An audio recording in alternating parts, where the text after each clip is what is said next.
The Boeing 767, one of Boeing's most popular airliners, has now soon to end production for good. So let's take a look at this in this video.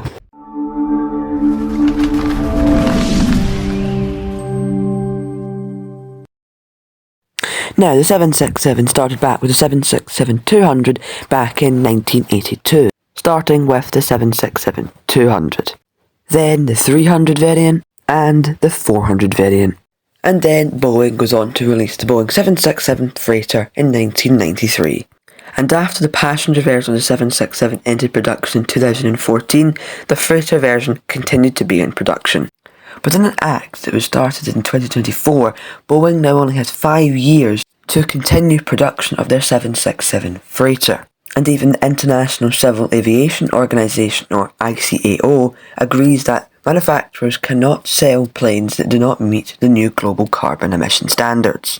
This being as of January 1st, 2028, which is under 4 years away. So the 767F falls into this category. And 767s that were built before January 1st, 2028 that do not meet the emission standards will have to undergo modifications.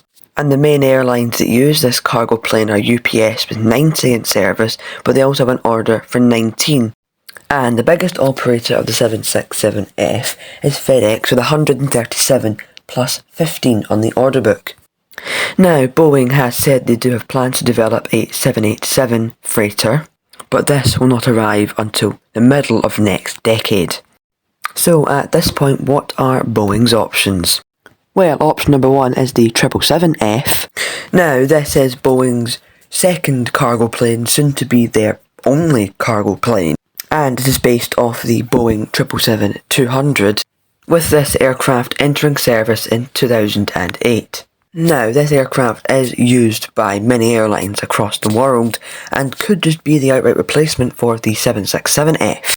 And could this plane hold off until the 787F or even the 777XF is released and is entering service? And this aircraft is still in production and is still taking orders for this airplane. But at some point in the near future, maybe even in the next decade, that this airplane could again also become not suitable for the emission standards. Now, however, moving back onto the Boeing 767F, which is the main focus of the video, effectively after 2028, the plane technically is not very well fuel efficient, but it still means the aircraft can fly with these modifications that will be done to the plane, or the plane can still fly, but no brand new planes can be produced. Stan Deal, the head of Boeing Commercial Airplanes, said to the news and the media that the Boeing could seek an exemption for the Boeing 767F, but as of July 2024, this has not been requested by Boeing for the exemption. Now, even though Boeing may sooner or later have to come round and say goodbye and end production of the Boeing 767 freighter, does not mean that they will entirely stop making planes designed off of the 767, with the military version of the 767 still going to be in production. So it could be a while before the 767 is truly out of production and truly out of the skies. So that brings us to the end of today's video, so I hope you did enjoy the video and I'll see you all in the next one. Bye!